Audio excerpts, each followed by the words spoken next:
नमस्कार.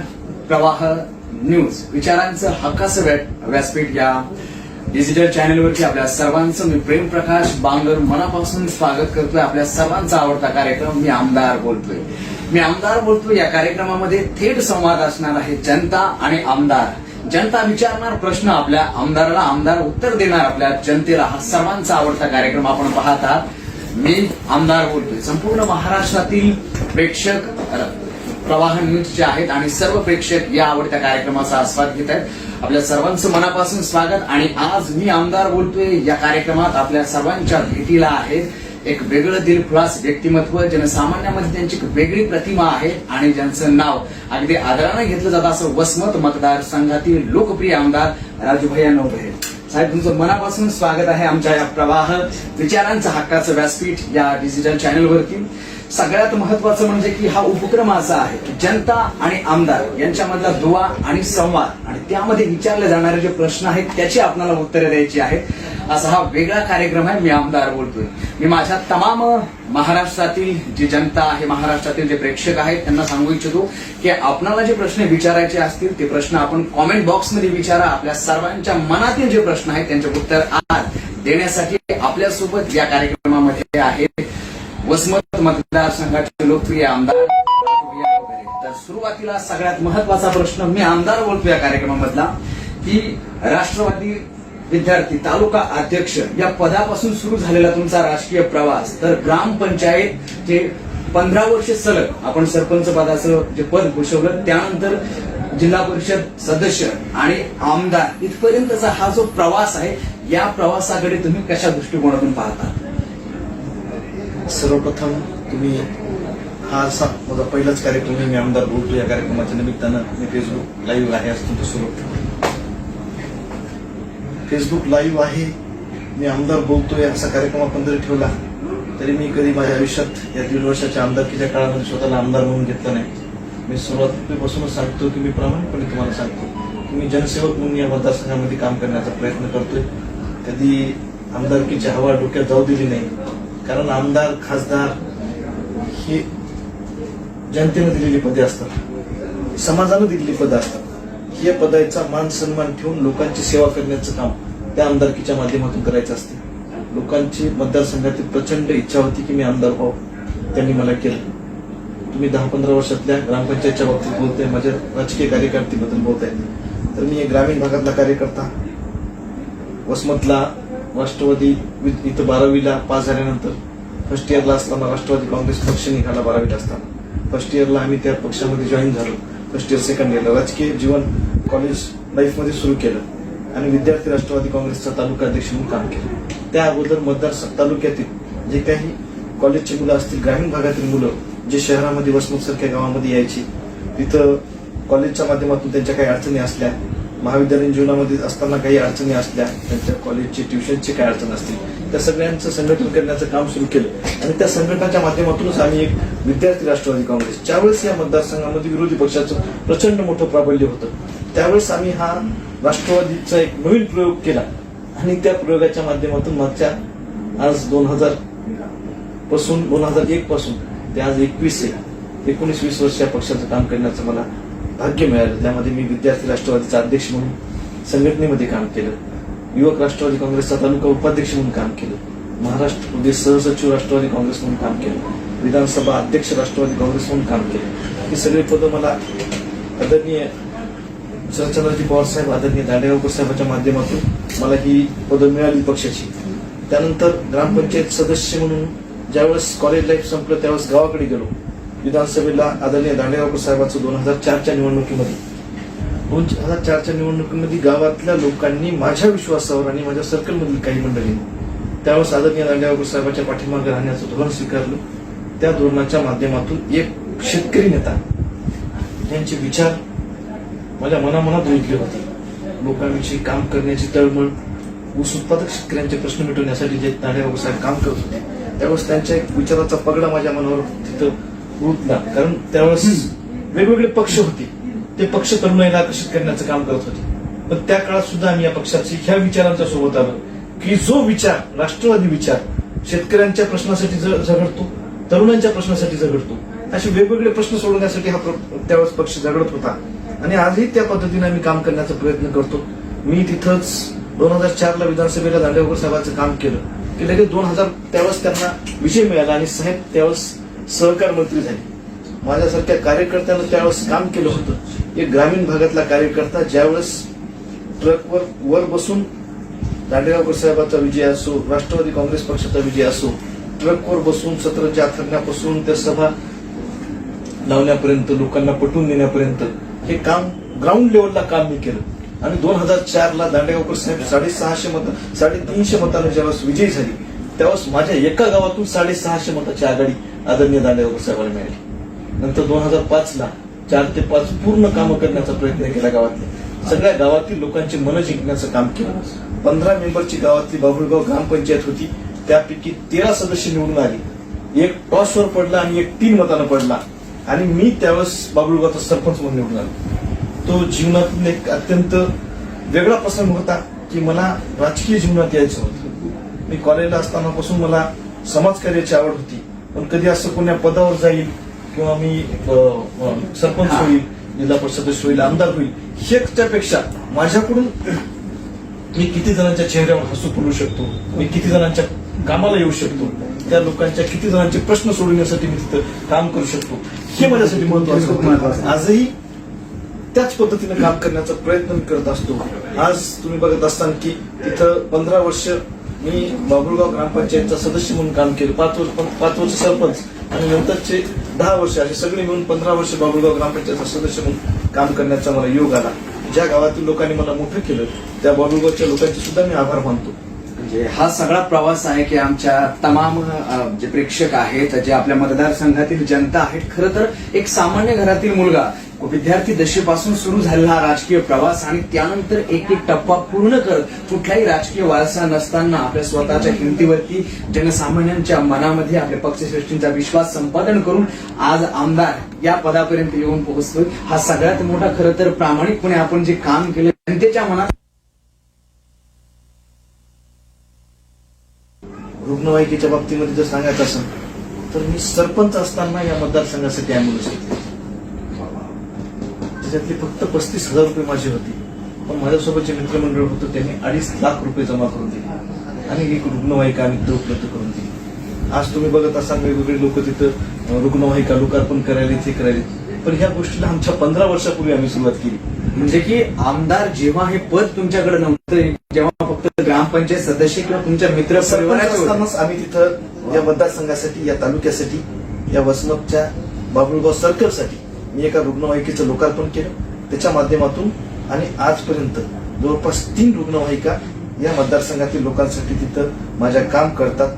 त्या काम करत असताना जवळपास आतापर्यंत 16,000 लोकांना आपण नांदेड, परभणी, हिंगोली किंवा मेट्रो सिटीच्या तिथं हॉस्पिटलपर्यंत पोहोचवण्याचं काम केलेलं आहे. रुग्णसेवेची आवड मला पहिल्यापासून आहे. मी सरपंच असताना सुद्धा चिकनगुनिया नावाचा आजार आला होता, त्यावेळेस जवळपास 100 ते 150 लोक आजारी असताना मी माझ्या गाडीमध्ये त्यांना दवाखान्यात नेण्याचं काम असं बाकी सगळे कामं करण्याचा प्रयत्न करत असतो. हा काम माझं रुटीन मध्ये पडलेलं आहे. काही लोकांना आमदार होण्यासाठी आता काय काय करायचे त्या बाबतीमध्ये पडतात. म्हणजे हे अंगवळणी पडल्यासारखं मागच्या 15 वर्षापासून हेच काम केले.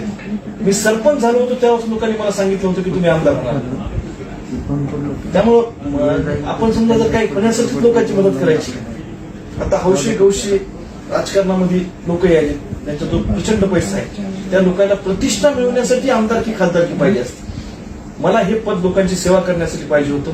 लोकांच्या राजकारणापासून दूर राहून सुद्धा लोकांची सेवा करता येते ते मी बघितलेलं आहे. मागच्या 2.5-3 वर्षामध्ये ज्यावेळेस बाजार समितीवर अविश्वास ठराव आला, माझ्याकडे कोणतंही पद नव्हतं. त्याही वेळेस अत्यंत पोटतिडकीने लोकांचे प्रश्न सोडवण्याचं काम केलं. तुम्हाला तुमच्या पोटामध्ये त्याच्याविषयी प्रेम पाहिजे. समोरचा माणूस जे आहे की बाबा त्याचे प्रश्न तुम्हाला कळाले पाहिजे. तुम्ही मोठेपणासाठी फक्त पांढरी कपडे, पांढऱ्या गाड्या आणि मोठी शान शोकासाठी आमदारकी नसते. आमदारकी ही सामान्य लोकांचे प्रश्न सोडवण्यासाठी असते. सरपंच पद हे लोकांच्या सेवेसाठी असते. जिल्हा परिषद सदस्य पद लोकांची सेवेसाठी असते. आणि काही वर्षानंतर मला तर वाटतं राजकारणामध्ये प्रचंड मोठा बदल होईल. आज ज्या पद्धतीनं लोक राजकारणाकडे बघण्याचा अंग यायला आहे की बाबा मोठमोठ्या गाड्या आहेत, गाड्या हे त्या आमदाराला लागतातच हो. त्याचा 350 किलोमीटर प्रवास असते. त्याची मान, त्याची पाठ जागेवर जर राहायची असेल त्याला गाडी चांगली लागेलच. त्या लोकांना की मला माझ्याकडे मी 12वीला होतो तेव्हापासून मला गाडी होती. मी विधानसभेच्या निवडणुकीच्या वेळेस जे माझ्या समोर 2 उमेदवार विधानसभेला उभे होते त्यांच्यापेक्षा सामान्य माणूस असतो, पण मी 12वी पासून कार वापरतो. 12वीला असताना सुद्धा माझ्याकडे अँबेसिडर गाडी होती, त्याच्यानंतर सुद्धा मला अल्टो गाडी होती, गाड्या होत्या सगळ्या. त्याच्या माध्यमातून मी तिथं लोकांचे प्रश्न सोडवण्यासाठी गावोगावी फिरत होतो आणि तिथे लोकांचे प्रश्न सोडवण्याचे काम केले. मी माझ्या याच्यामध्ये अँब्युलन्समध्ये तर मिळत नाही, माझ्या स्वतःच्या गाडीत जे वापरत होतो, जी अँबेसिडर होती, अल्टो गाडी होती, त्याच्यात सुद्धा पेशंट नेण्याचं काम करत होतो आणि लोकांबद्दल प्रचंड प्रेम माझ्या मनात होतं. जसं त्या माध्यमातून मी ज्या पद्धतीनं 2 वर्ष गावामध्ये जाऊन सेवा केली, 13 मेंबरची ग्रामपंचायत, 13 लोकांनी निवडून दिली. लगेच मी जिल्हा परिषदची निवडणूक लढवली, सर्कलभर काम केलं. 1.5 वर्षामध्ये 1485 मतांना माझ्या मातोश्री सौभाग्यवती विमलबाई रमाकांतराव नवघरे यांना सुद्धा लोकांनी 1,500 मतांनी माझ्या विश्वासावर निवडून दिलं. मी ज्या पद्धतीनं काम केलं, मला अभिमान आहे की बाबा आई वडील आपल्या मुलांसाठी करतात, पण मी माझ्या आईला निवडून आणू शकलो त्याचा सुद्धा मला प्रचंड अभिमान आहे की ज्या आईला आपण जिने आपल्याला जन्म दिलाय तिचा सुद्धा आपल्या एखाद्या वेळेस सन्मान झाला पाहिजे. त्यांना मी 2 वेळेस निवडून आणण्यासाठी प्रयत्न केला, एकदा शिवेश्वर नागरी सहकारी बँकेला आणि एक वेळेस आपण जिल्हा परिषदला, बाबुळगाव जिल्हा परिषदला जवळपास 1485 माझ्या विजय झाला होता निवडणुकीच्या त्या जिल्हा परिषदच्या निवडणुकीत. हे सगळे काम करत असताना ज्यावेळेस तुम्ही लोकांची मनं जिंकण्याचं काम करता, लोक तुमच्याबद्दल गैरसमज करून देण्याचं काम करत असतात. विरोधी पक्ष, विरोधी लोक, काही लोक काय असते माहिती का, राजकारणामध्ये हौशे गौशे नवशे प्रचंड मोठ्या प्रमाणावर आले. माझ्याकडे पैसा असला, राजू नवघरे काहीही नसताना आमदार होऊ शकतो, तर मी का होऊ शकत नाही? मी सुद्धा अँब्युलन्सचं लोकार्पण करेल, मी सुद्धा वेगवेगळं काही करेल, मी सुद्धा त्यांच्या पद्धतीने फिरेल. पण तुम्हाला माझ्यासारखं लोकांना प्रेम देता येणार नाही. लोकांचं प्रेम माझ्यावर आहे आणि त्या पद्धतीने मी काम करण्याचा प्रयत्न करेल. मी बघितलं की विधानसभेच्या निवडणुकीच्या वेळेस मी प्रचंड मोठ्या प्रमाणावर काम करण्याचा तिथं प्रयत्न केला. विधानसभा झाल्यानंतर सुद्धा मी आज सुद्धा 15-15 तास काम करतो. मी प्रत्येक गावात जाण्याचं काम करतो. इथं बसून मी जवळपास 2,000 लोक सोमवार ते गुरुवारपर्यंत ज्या वर्किंग डेच्या दिवशी अटेंड करतो. त्यांचे छोटे छोटे प्रश्न असतात. हो, आमदाराचा अर्थ काय? आम माणसं तुमच्या दारावर आल्यानंतर त्याचे प्रश्न तुम्ही सोडवण्याचे, त्याच्या पलीकडे काहीच नाही आमदारकी. यावेळेस राजू नवघरे निवडून आला, राजू नवघरेपेक्षा एखादा कोणी सरस माणूस आला आणि ते जर चांगल्या पद्धतीने जनतेची सेवा करत असेल तर राजू नवघरेची तिथं हे नाही, तिथं त्याची तिथं ठरलेलंच नाही की तोच त्यावेळेस तिथं असावा, दरवेळेस त्यानंच निवडून यावं. त्यानं लोकांसाठी, जनतेसाठी, सामान्य माणसासाठी काम केलं पाहिजे. त्या माध्यमातून मी काम करण्याचा प्रयत्न करतो की आमदारकी, खासदारकी माझ्यासाठी महत्वाची नाही, सामान्य लोकांचं प्रेम माझ्यासाठी महत्वाचं आहे. त्याच्यासाठी कष्ट करण्याचा प्रयत्न मी करतोय. आज मतदारसंघामध्ये बघत असाल तुम्ही काम करतोय, संपर्काच्या माध्यमातून काम करतोय. तुम्ही बघत असाल की आता तुम्ही सुद्धा मला प्रश्न विचारणार आहेत, त्याबद्दल मी उत्तर देतो. पण कोरोनाचा काळ असेल, कोरोना तो सगळ्यात महत्वाचा मुद्दा आहे. जसं की आता कोरोनाचं म्हणजे की आपण माझी तमाम महाराष्ट्रातील जनता आहे आणि खूप छान या प्रश्नाचं तुम्ही उत्तर दिलं की आपला प्रवाह न्यूज चॅनल ह्या डिजिटल चॅनलवरती तमाम महाराष्ट्रातील प्रेक्षक आहेत आणि त्या प्रेक्षकांना मला सांगायला आनंद होतोय की जनसामान्यांच्या मनामध्ये संपूर्ण वसमत मतदारसंघातच नाही तर संपूर्ण मतदारसंघामध्ये हा सगळ्यात महत्वाचा मुद्दा सरांनी सांगितला की एका आमदाराला जर प्रत्येक तालुक्यामध्ये जी गावं आहेत त्या गावापर्यंत विकास कामं करायची असेल, त्यांचं जर काम करायचं असेल तर सगळ्यात महत्वाची गोष्ट आहे की त्याच्यासाठी आरोग्य त्यांचंही पण महत्वाचं आहे. म्हणून आलिशान गाडी असणं हे आमदारासाठी गरजेचं आहे, कारण की प्रवास खूप मोठी असतो. 250-300 किलोमीटर त्या माणसाला प्रवास झाला पाहिजे आणि सोपे असावं, तो सगळ्यात महत्वाचा आहे. असं एक प्रेम त्या माध्यमातून वाढवण्याचं काम केलं. माझ्याही पेक्षा काही आमदारांनी चांगलं काम केलं, माझ्याही पेक्षा केलं. पण कोरोनाच्या काळामध्ये ज्यांनी कोणी काय असं प्रसिद्धीच्या माध्यमातून काम केलं असेल त्यांच्यापेक्षा सर्वश्रेष्ठ काम करण्याचं माझ्या टीमनं आणि मी काम केलं. जवळपास 2,000 लोकांना आम्ही तिथं कोरोनाच्या काळामध्ये मदत करण्याचं काम केलं. कधी वेगवेगळ्या पद्धतीनं मदत केली. आपण त्यांना तिथं जाऊन भेटलो, त्यांना आमचे राजेंद्र शिंगणे साहेबांच्या माध्यमातून आपण त्यांना रेमडेसिवीर उपलब्ध करून देण्याचं काम केलं. प्रत्येक हॉस्पिटलच्या माध्यमातून केलं. इथं 5 हॉस्पिटल कोरोनाचे इथं मंजूर करण्यासाठी प्रयत्न केला. तिथं ऑक्सिजनसाठी प्रयत्न केले. सगळ्या गोष्टीसाठी कोरोनाच्या काळामध्ये काम केले. पण त्या माध्यमातून ज्या लोकांनी तिथं मिलिटरीमध्ये आहेत, देशाच्या सीमेचं रक्षण करायला गेले, त्या लोकांनी तिथून फोन लावून सांगितलं की माझे वडील इथे अशा ऍडमिट आहेत, किंवा मग त्यांना तिथून घरून त्यांना जाऊन आपली रुग्णवाहिका पाठवून त्यांना तिथं ऍडमिट करण्याचं काम केलं. ज्यावेळेस लोकांकडे सायकल सुद्धा नव्हती त्या लोकांनी तिथं प्रसिद्धी केली लोकांना तिथं नेऊन सोडण्यासाठी, पण मी तिथे प्रसिद्धीच्या मागे पडलो नाही. त्यावेळेस मी त्या लोकांची सेवा करण्याचं काम माध्यमातून केलं. ते माझं कर्तव्य होतं. आपण समाजाचंच काहीतरी देणं लागतो आणि ते देणं फेडण्याचं काम केलं पाहिजे. आणि सार्वजनिक जीवनामध्ये असताना माणसानं प्रसिद्धीपेक्षा आपण डायरेक्टली कोणाच्या किती कामाला पडू शकतो त्यासाठी लक्ष दिलं पाहिजे. कोरोनाच्या काळामध्ये उत्कृष्ट काम करण्याचा प्रयत्न केला, लोकांची सेवा करण्याचं काम केलं. त्या काळामध्ये माझ्या जवळचे खूप नातेवाईक मित्र त्या काळामध्ये दगावलेत. मतदारसंघातील सुद्धा खूप लोक त्यावेळेस दगावलेत. त्यांना वेगवेगळ्या मार्गाने आम्ही आमच्या सेवा प्रतिष्ठानच्या माध्यमातून आर्थिक मदत सुद्धा प्रचंड मोठ्या प्रमाणावर केली. मी तुम्हाला काही गोष्टी सांगू शकत नाही कारण ती माझ्या कुटुंबातील सदस्य असल्यासारखे होते आणि मला त्याच्या बाबतीमध्ये भांडवल करायचं नाही. खचून न जाता आपण पाहत आहात सगळ्यात महत्वाचा मुद्दा आता सरांनी सांगितला आहे की प्रसिद्धीपासून 4 हात लांब राहिल्यानंतर जे आपलं कर्तव्य आहे, जे आपलं काम आहे, आपण ते चोखपणे पार पाडलं पाहिजे. आणि एका आमदाराचं काम आहे की मतदारसंघातील जी जनता आहे तर त्या जनतेच्या मदतीला धावून जाणं हे सगळ्यात पहिलं काम आहे.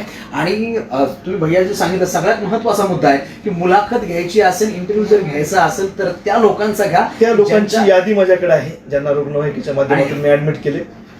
लोकांनी रेमडेसिवीरच्या बाबतीमध्ये जे विचारलं, तुम्ही जाऊन त्या लोकांची मी यादी देतो. किती लोकांना मी माझ्या पद्धतीने पोहोचू शकलो, किती लोकांना हॉस्पिटलमध्ये जाऊन भेटलो, किती लोकांना रुग्णवाहिका उपलब्ध करून दिली. तालुक्याच्या ठिकाणी जर असलं तर तिथला आमदार म्हणून आपण तिथं काम करावंच लागेल. सुद्धा त्यांना ऍडमिट करण्याचं काम केलं. वेगवेगळ्या ठिकाणी आपल्या रिलेशनवर त्या लोकांची मदत करण्याचा प्रयत्न मी केला. जे प्रवाह न्यूज चॅनलचा जो हा आपला विचारांचा हक्काचं व्यासपीठ म्हणजे काय तर जनता आणि आमदार यांच्यामधला हा संवाद आहे. आणि राजू भैयांनी सांगितलं आहे की मदत करणे हे तर कर्तव्य आहे, ते आपले कर्तव्य आहे, ते सगळ्यात महत्वाचं आहे. आणि आपण बघत आहात की हा सगळ्यात मोठा आहे की जनतेला प्रश्न विचारायचे आहे तर जनतेने ते प्रश्न विचारणं खूप महत्वाचं आहे. आणि जर मुलाखत घ्यायची असेल तर कुणाची घ्यायची आहे तर जनता आहे, ज्यांचं यांनी काम केलं त्यांची आपण मुलाखत घ्यावी. सगळ्यात महत्वाचा यानंतरचा प्रश्न आहे की बऱ्याच वेळा अति प्रमाणात वृष्टी होते, बऱ्याच वेळा पाऊस जास्त प्रमाणात पडला जातो आणि तेव्हा शेतकऱ्याचं खूप जास्त प्रमाणात नुकसान होतं. आणि एक मतदारसंघातील आमदार म्हणून तुम्हाला प्रत्येक ठिकाणी जावं लागतं. तर तेव्हा चिखलानी पाय भरतील काय, किंवा त्या ठिकाणी गाडी जाईल काय, किंवा आपण तिथं पोहोचू काय, ह्या सगळ्या गोष्टींची तमा न बाळगता चिखल पाण्यापासून दूर राहून शेतकऱ्याच्या बांधावरती जाऊन शेतकऱ्यांच्या समस्या जाणून घेऊन त्यांना एक धीर देऊन खचून न जाता त्यांच्या जे काही पिकाचे नुकसान झाले त्याचे पंचनामे करून त्यांना आपण आधार देतात. आणि हे सगळं कसं काय जमतं की म्हणजे एकीकडे बांधापर्यंत जाण्यापासून तर विधानसभेपर्यंतचा हा सगळीकडे तोल सांभाळायचा असतो. तर ह्या सगळ्या गोष्टींची तुम्ही कसा तोल साधता? तुमचं आणि पुढच्या माणसाचं नातं कोणतं आहे, तुमच्यामध्ये आत्मीयता त्यांच्याबद्दल किती आहे आणि त्यांचे प्रश्न तुम्ही किती समजून घेतले, त्यावरून या सगळ्या प्रश्नाचं उत्तर एका वाक्यात मी देऊन टाकले.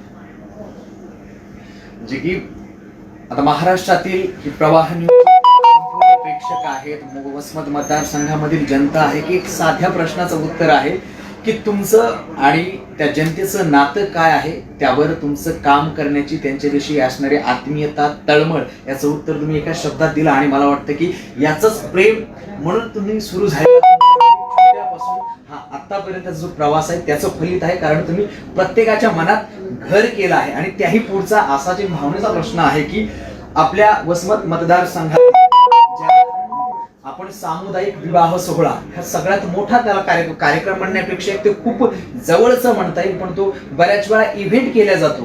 पण तुम्ही तो इव्हेंट न करता कन्यादान करण्याचं, भाऊ होण्याचं, एक वडील होण्याचं, एक हे सगळं जे नातं आहे हे नातं पार पाडण्याचं एक कर्तव्य म्हणून तुम्ही जो हा विवाह सोहळा आयोजित केला, मोठ्या आनंदानं तो पार पाडलाय. आणि त्याचं समाधान इथल्या लेकीबाळीच्या चेहऱ्यावरती आहे, आपल्या वसमत मतदारसंघातल्या त्यांच्या वडिलांच्या चेहऱ्यावरची आहे. तर तुम्हाला एक प्रतिनिधी म्हणून, एक आमदार म्हणून जेव्हा चेहऱ्यावरचं समाधान पाहतं तर तेव्हा काय वाटतं? सामुदायिक विवाह सोहळ्याच्या माध्यमातून सांगायचं असलं तर आता सगळे ते बॅनर पोस्टर काढतायत, सामुदायिक विवाह सोहळा यांनी ठेवला त्यांनी ठेवला. पण या वसमत मतदारसंघामध्ये सामुदायिक विवाह सोहळा हा प्रकार नव्हता.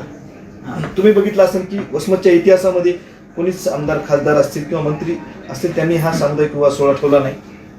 ज्यावेळेस आम्ही ठेवला त्यावेळेस राजकीय परिस्थिती आमची नव्हती, पण त्यावेळेस असं परिस्थिती होती की त्यावेळेस आपण शेतकरी कुटुंबातून आहे, शेतकरी शेतमजूर अल्पभूधारक यांच्या मुलं मुलींची आपण तिथं विवाह सोहळे विवाह ठेवले. सोहळा, बरोबर. त्या काळामध्ये त्या 2 वर्षामध्ये ज्यावेळेस ठेवलं त्यावेळेस प्रचंड मोठ्या प्रमाणावर दुष्काळ या मतदारसंघामध्ये होता.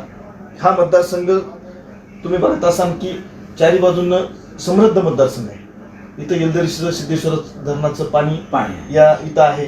इथं चांगल्या प्रमाणावर हळद पिकती, केळीचं उत्पादन आहे, ऊसाच्या बाबतीमध्ये 3 कारखाने या मतदारसंघामध्ये आहेत. त्या काळामध्ये मागच्या 3 वर्षामध्ये सिद्धेश्वर येलदरी धरण 3-4 वर्ष भरलं नव्हतं. त्यावेळेस त्या 2 वर्षामध्ये अत्यंत अडचणीचा वेळ होता. यावेळेस लोक सोयरिकी करून ठेवून आले, पुढच्या वर्षी लग्न करायचं म्हणत होते. आम्ही पण सेवा प्रतिष्ठानच्या माध्यमातून, मित्रमंडळाच्या माध्यमातून, राष्ट्रवादी काँग्रेस पक्षाच्या माध्यमातून आम्ही तिथे 5-25 मित्र एका जागी आलो. ही सगळी टीम माझी होती की आम्ही त्यांच्यासोबत मागच्या 10-15 वर्षापासून राजकीय जीवन जगत असताना, सामाजिक जीवन जगत असताना आम्ही एकमेकाचे दुःख तिथं वाटून घेण्याचं काम करत होतो. त्यावेळेस माझ्या नेतृत्वाखाली आम्ही तो सामुदायिक विवाह सोहळा बाराशिव येथे ठेवला. एक नवीन या जिल्ह्यामध्ये, तालुक्यामध्ये लोकांना याच्या संदर्भात माहिती नव्हती, पण नवीन प्रयोग करायला मला आवडतात. कोणती मोठी रिस्क घेण्याचं काम राजू नवघरे कधीही करू शकतो. रिक्स म्हणजे कुठल्याही प्रकारचे सुरुवातीला पाऊल त्यावेळेस उचलायचं. त्या लोकांना मदत करण्याचं काम आम्ही केलं. 51 मुला मुलींची त्यावेळेस आम्ही सामुदायिक विवाह सोहळ्याच्या माध्यमातून, मी नवीन होतो, लोक माझ्यावर विश्वास किती ठेवतील मला माहित नव्हतं, पण सामुदायिक विवाह सोहळ्याच्या त्यावेळेस करणं अत्यंत गरजेचं होतं. 51 मुला मुलींचे लग्न आम्ही बाराशिव हनुमान मंदिर येथे ठेवली. प्रचंड मोठा प्रतिसाद मिळाला. 20-25 हजार लोकांनी तिथं त्या लोकांच्या मुला मुलींच्या डोक्यावर अक्षदा टाकण्याचं काम केलं. 25,000 वराडी तिथं जेवून गेली. एवढंच नाही, त्या मुलींना आम्ही तिथं, मला स्वतःला व्यक्तिगत बहीण नव्हती म्हणून मी सुद्धा कुटुंबाला आम्ही शब्द दिला होता, बहीण नाही झालं नसली तरी काय अडचण नाही, पण 500 मुलींची तरी लग्न आपण आपल्या हयातीमध्ये, आपल्या याच्यात आपण करू म्हणून. त्यापैकी आता 150 मुलींचे कंप्लीट झाले आणि 50 मुलींचे आम्ही वेगवेगळ्या प्रकारे मदत करून केले. म्हणजे 200 मुलींचा भाऊ होण्याचं भाग्य मला मिळालेलं आहे. आणि सामाजिक जीवनामध्ये माणसाला कधी आमदार होतील, मंत्री होतील, खासदार होतील, पण मला एक वेगळं समाधान मिळते काम करते वेळेस. तुम्ही ज्यावेळेस एखाद्या माणसाच्या कामी पडता त्यावेळेस त्याचा समजा जर आनंद त्याच्या चेहऱ्यावरला जर बघितला आपण, ते प्रचंड मोठं, एकदा खासदार होण्या, मंत्री होणे, आमदार होण्यापेक्षाही मोठं सुख तिथे भेटते. त्यावेळेस त्या मुलींना आम्ही तिथं आपल्या पायावर उभं करण्यासाठी आम्ही वेगवेगळ्या पद्धतीने मदत केली. आम्ही त्यांना कधी कर्ज उपलब्ध करून दिलं, त्यांना तिथं व्यवसायासाठी काही मदत करण्याचं काम केलं, त्यांना तिथं आम्ही साडी चोळी दिली, तिथं आपण त्याला संसारोपयोगी साहित्य, भांडे कुंडे दिले, खूप मोठ्या प्रमाणावर मदत केली. ती मदत काय आता सांगायचं काम नाही. दुसऱ्या वर्षी लगेच आम्ही तिथं जवळपास शिवपुरी बालाजी मंदिर इथे लग्न ठेवली. 101 जोडप्याची लग्न ठेवली होती तिथं जवळपास 70-80 लग्न त्या काळात झाली. हे सगळे कामं आपण करू शकलो. आणि रोज आमच्या ऑफिसमधून तिथं रोज, आज तुम्हाला अत्यंत अभिमान सांगतो, तर हे आमदारकी म्हणून तर विषयच नाही, पण मागच्या 10-15 वर्षापासून आपल्या कुटुंबात मुलगी नाही, यामुळे मी प्रत्येक कुटुंबामध्ये, माझ्या गावात असेल, सर्कलमध्ये असेल, या मतदारसंघामध्ये असेल, आजपर्यंत किमान 8 दिवसातून 1-2 तरी मुला मुलींच्या लग्नासाठी आम्ही मदत करतो. सेवा प्रतिष्ठानच्या माध्यमातून करतो, पण कंटिन्यू चालू असते. एक सगळ्यात महत्वाचं आहे, आपण पाहत आहात प्रवाह न्यूजचा हा विशेष कार्यक्रम. मी आमदार बोलतोय आणि या कार्यक्रमात आपल्यासोबत दिलखुलास गप्पा मारण्यासाठी आहेत वसमत विधानसभा मतदारसंघाचे लोकप्रिय आमदार राजूभैया नवघरे. आता वेळ झाली आहे जनतेच्या प्रश्नांची. कॉमेंट बॉक्समध्ये जे प्रश्न आहेत तर ते प्रश्न आपण विचारणार आहोत. तर त्या प्रश्नांपैकी सगळ्यात महत्वाचा प्रश्न आहे, गजानन बेले आपल्याच मतदारसंघातील हे आहेत, तर हे नागरिक आहेत, त्यांचा हा प्रश्न आहे गजानन बेलेंचा. धामणगाव ते मातरगाव या रस्त्याचं जे काम आहे त्या कामाच्या प्रगतीबद्दल तुम्ही काय सांगाल? धामणगाव ते म्हातारगाव ही मागणी माझ्याकडे आली. गजाननरावला सांगा पावसाळा झाल्यानंतर तुमची मागणी पूर्ण होईल, फक्त 2-3 महिन्याचा वेळ द्या म्हणून, आणि हे पावसाळा झाल्यानंतर ते लगेच आपण कामही सुरू करू. प्रचंड मोठ्या प्रमाणावर म्हातारगाव आणि धामणगावच्या सगळ्या शेतकऱ्यांनी माझ्यावर प्रेम केले. तिथे जे शेतरस्ते माणसाच्या शरीरामध्ये रक्तवाहिन्या जशा पद्धतीने काम करतात, त्याच पद्धतीने शेतकऱ्यांसाठी शेतरस्ते महत्वाचे असतात. त्या माध्यमातून त्या घरची माय माऊली भाकरी घेऊन शेतामध्ये जाते, तिथल्या काम करायला महिला शेतामध्ये जातात. त्यांना त्या चिखलाचा त्रास झाला न पाहिजे, त्या पाण्याचा त्रास झाला न पाहिजे. जिथं तुम्ही खताचे पोते आपण शेतामध्ये न्यायचं काम करतो, जिथून आपल्याला पिकवलेला ऊस आपण बाहेर आणायचं काम करतो, सोयाबीनचं पीक आपण बाहेर आणण्याचं काम करत असतो, त्यावेळेस माणसाला डोक्यावरती ते वजन वाहून नेण्याचं काम करावं लागत असते. त्यामुळे या मतदारसंघातील प्रायोगिक तत्वावर 100 रस्ते आपण शेतरस्ते आपण हातावर घेतलेले आहेत. मी गजाननराव त्यांना सांगू इच्छितो की त्यापैकी 25 शेतरस्ते मी पूर्ण करण्याचा प्रयत्न केलाय. तुमचं सुद्धा प्रायोरिटीने घेतो. पावसाळा झाल्यानंतर मला 2 महिन्याची संधी द्या. पावसाळ्यापर्यंत मी हे सगळे, पावसाळा संपेपर्यंत मी हे करतो. तिथलेच आमचे ज्येष्ठ बापरावजी बेले साहेब यांनी सुद्धा तिथं मागणी केलेली आहे, गजाननं सुद्धा केलेली आहे, तिथल्या सगळ्या शेतकऱ्यांनी मागणी केलेली आहे. पावसाळा झाल्यानंतर दिवाळीच्या किंवा दसऱ्याच्या वेळेस या रस्त्याचं उद्घाटन निश्चितच होईल. आणि सगळ्यात महत्वाचं, गजाननजी बेले, आपण हा प्रश्न विचारला होता की रस्त्याच्या कामाच्या प्रगतीबद्दल काय होईल, तर आपले सन्मान्य आमदार साहेबांनी आपल्याला हा शब्द दिला आहे की पावसाळा संपल्यानंतर 3 महिन्यामध्ये तुम्ही ज्या कामाबद्दल जो प्रश्न विचारला होता तर त्या कामाचं आश्वासन पूर्ण करण्याचं आश्वासन या मी आमदार बोलतो कार्यक्रमामध्ये साहेबांनी आपल्याला दिलं आहे. आणि हाच या कार्यक्रमाचा उद्देश आहे की विचारांचं हक्काचं जनता प्रश्न विचारणार आणि आमदार त्या प्रश्नाचं उत्तर देणार. आणि मला वाटतं की तुमच्या चेहऱ्यावरती समाधान नक्कीच दिसेल, ही प्रतिक्रिया आहे. आणि त्यानंतर गाव आहे, हा प्रश्न आहे नांदखेडा या गावातील जी जनता आहे तर त्यांचं मत आहे की त्यांनी सांगितलं आहे की 40 वर्षात आपल्यासारखा आमदार मिळाला नसल्याचा, आमदारच मिळाला नाही, तुमच्यासारखा कर्तबगार, तुमच्यासारखा जनसामान्यामध्ये जाणारा आमदार मिळाला नसल्याचं नांदखेडा गावातील ग्रामस्थ म्हणतात. इतकं प्रेम तुमचं त्यांच्यावरती आहे की तुमच्याबद्दल त्यांच्या मनात आस्था आहे की असा विकास करणारा, आमचं प्रश्न ऐकणारा, आमचं गाऱ्हाणं ऐकणारा, आम्ही जेव्हा फोन करू त्या फोनला प्रतिउत्तर देणारा आमदार आम्हाला मिळाल्याचं नसलं ही ते आहेत. आणि तो होण्याचा तुम्ही प्रयत्न केला आहे. त्यानंतर परत एक आहे की त्या बाबतीत सुद्धा मी ऑब्जेक्शन घेतो. नांदखेडा गावाच्या बाबतीमध्ये नांदखेडा येथील लोकांनी प्रेमाच्या भरामध्ये माझ्या बोलले असतील, पण या मतदारसंघामध्ये आदरणीय जयप्रकाशजी दांडेगावकर साहेब असतील, जयप्रकाशजी मुंदोळा साहेब असतील, त्यांनी माझ्या अगोदर काम केलेले, त्यांनी सुद्धा लोकांचे प्रश्न सोडवण्याचं काम केलेले. ज्यावेळेस लोक त्यांना 3 वेळेस, 2 वेळेस दांडेगावकर साहेबाला दिलं, 4 वेळेस मुंदोळा साहेबाला दिलं, त्यावेळेस हे माणसं सुद्धा चांगले होते. मी सुद्धा त्यांच्या पद्धतीने चांगलं काम करण्याचा प्रयत्न करत आहे. नांदखेडावासियांनी ज्यांनी माझी स्तुती केली त्यांचे मी आभार मानतो. तुमच्या प्रत्येक प्रश्नाचं उत्तर होण्याचं काम मी निश्चित भविष्यामध्ये करेन. मी असं नांदखेडकरांना मी विश्वास देण्याचा प्रयत्न करतो. हा मनाचा खूप मोठेपणा असतो की आपल्याही आधी जे प्रतिनिधी होऊन गेले त्यांच्या कार्याचा, त्यांच्या कामाचा गौरव करण्यासाठी खूप मोठं काळीज असतं. कारण आभाळा एवढी उंची असणारेच माणसं जे आहेत तर ते इतरांच्या कार्याचा, कामाचं कौतुक करतात, गौरव करतात. आणि आपण जे ज्येष्ठ आहेत या मतदारसंघामध्ये होऊन गेले, विद्यमान आमदार जे होऊन गेले तर त्यांच्या कामाच्या बद्दल तुमचे कौतुक आहे, तुमच्या मनाचा मोठेपणा आहे. त्यानंतर परत एक हा प्रश्न आहे की फोरवा या गावातील पांदन जो रस्ता आहे तर तो रस्ता करण्याची मागणी इथले ग्रामस्थ करत आहे. तर त्यांच्या प्रश्नाचं हे उत्तर आहे, आपण काय सांगाल त्यांना? थोरावा जे मंजूर झाले त्यांनी प्रश्न सुद्धा विचारले तरी काही अडचण नाही. थोरावा गावामध्ये अप्रोच रोडसाठी जवळपास 35 लाख रुपयाचा निधी आपण तो 30-54, 50-54 काहीतरी म्हणतात त्यातून मंजूर केलेला आहे. दुसरं थोरावा गावाच्या मारुती मंदिराच्या बाजूला सांस्कृतिक सभागृह उभारण्यासाठी सुद्धा आपण 15 का 20 लाख रुपये मंजूर केले. आणि त्यांचा हा रस्ता सुद्धा लगेच सुरू होणार आहे. जो शेत रस्ता त्याला ते रांजोल पांदन म्हणतात, त्याचं नाव थोरावा ते रांजोल पांदन आहे. ती सुद्धा आपलं खांडेगाव पांदन का रांजोल पांदन आहे, त्याचं काम सुद्धा लगेच सुरू होणार. हे सगळे महत्वाचे काम आहेत. आणि या मला शेतकऱ्याविषयीचे जेवढे काही शेत रस्ते आहेत ते मला पाठ आहेत आणि ते काम करण्याचा मी प्रयत्न करणारच आहे निश्चितच. सामाजिक कामाच्या बाबतीत नाही, हे तर माझं कर्तव्य आहे, ते मी पूर्ण करणार आहे. सगळ्यात महत्वाचं शेताकडे जाणारे जे रस्ते आहेत ते पूर्ण करण्याचा मी निश्चितच प्रयत्न करणार.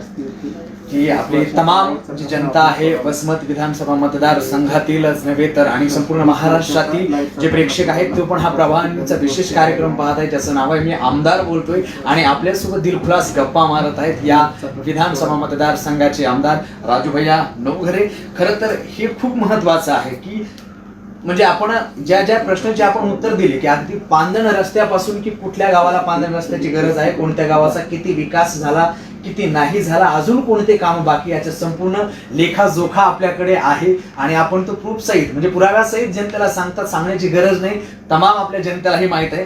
आणि यानंतर साहेब आपण पुढचा हा सगळ्यात महत्वाचा प्रश्न आहे की दिव्यांग जे आहेत आपल्या मतदारसंघामध्ये तर त्यांच्यासाठी आपलं खूप मोठं कार्य आहे की म्हणजे ज्यांना आंधळे आहेत की ज्यांना दृष्टी नाही तर त्यांच्या जीवनामध्ये एक प्रकाश आणण्याचं, उजेड आणण्याचं आपण काम केलं आहे. ज्यांना कानांना ऐकणं येत नाही त्यांनाही श्रवण यंत्र आपण उपलब्ध करून दिले. ज्यांना पायाने चालता येत नाही त्यांच्यासाठीही आपण सायकलच्या माध्यमातून अनेक सगळ्या सोयी सुद्धा उपलब्ध करून दिल्या आणि त्यांनाही एक असा आधार दिला की आपणही जीवनामध्ये एक नवी ज्योत, नवी आशा घेऊन जगण्याचा आनंद घेऊ शकतात. आणि यांच्या चेहऱ्यावरचा आनंद त्याही पुढे जाऊन यांचा वाढदिवस आपण त्यांच्यामध्ये जाऊन साजरा करतात. तर त्यांच्या चेहऱ्यावरचं समाधान एक प्रतिनिधी म्हणून, एक आमदार म्हणून काय वाटतं की हा सगळ्या चेहऱ्यावरचा आनंद पाहू? आपण एक नैसर्गिक शक्ती मानतो, त्याला कोणी देव म्हणते, कोणी अल्ला म्हणते, कोणी उपरवाला म्हणते, कोणी निसर्ग म्हणते. त्या निसर्गानं प्रत्येक माणसाला सारखं बनवलं. तुम्ही माझ्यापेक्षा दिसायला थोडे चांगले, तुमच्यापेक्षा आणखी दुसरं कोणी चांगले. त्या बाबतीमध्ये काही शारीरिक विकलांग असणारे दिव्यांग सुद्धा असतात. त्यांना सुद्धा मुख्य प्रमाणात आणण्याचं काम आपण केलं पाहिजे. त्यांना दिव्यांग म्हणायचं, आपण थोडंसं फास्ट चालतो, तो अपंग असतो, त्याला चालायला त्रास होतो. तशा जवळपास 4,500 लोकांना, त्या दिव्यांग लोकांना आपण मुख्य प्रवाहात आणण्यासाठी, त्यांचा न्यूनगंड कमी करण्यासाठी 4,500 लोकांना मी एक पेमेंटवरला माणूस तिथं लावला. सामाजिक कार्यकर्ते सुद्धा त्याच्या माध्यमातून लावले. 15,000 रुपये महिन्यावाला माणूस लावला आणि त्याच्या माध्यमातून 4,500 लोकांची आपण तिथं नोंदणी केली. 40% अपंग, 60% अपंग, 80% अपंग अशी त्याच्यामध्ये कॅटेगरी केली. त्या लोकांना मुख्य प्रवाहात आणण्यासाठी मी तिथं त्यांना मोटर बायसिकल उपलब्ध करून दिले. जे अपंग आहेत त्यांना ती मोटर बायसिकल जवळपास 10 लाख रुपयाच्या त्या सायकल्स होत्या, त्या त्यांना दिल्या. आणि त्या माध्यमातून त्यांच्या चेहऱ्याकडे बघितल्यानंतर अपंगाच्या त्यांना जो त्या माध्यमातून आनंद झाला, तो खूप मोठा आनंद माझ्यासाठी होता. मी सुद्धा 4,500 लोकांना मदत करण्याचा प्रयत्न करणार आहे. त्यामध्ये काही लोकांना साध्या सायकल्स, त्यांना काही मोटर बायसिकल्स, काही लोकांना ॲटो, काही लोकांना त्या 3 चाकी लुना असतील त्या, ज्यांना वेगवेगळे उपकरण आहेत. त्यामध्ये स्टार्कीच्या माध्यमातून सुद्धा आम्ही जे मुखबधीर आहेत त्यांच्यासाठी जवळपास ती एक स्टार्कीचं मशीन आहे.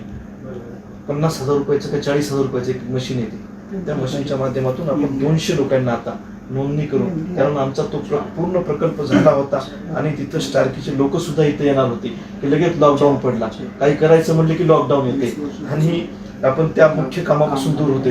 तो सुद्धा कार्यक्रम आता लगेच सुरू होणार आहे. 200 लोकांना आपण तिथं ते 40,000 रुपयाचं मशीन वाटणार आहे. त्याची सगळ्यांची आपण तिथं तपासणी सुद्धा सुरू केलेली.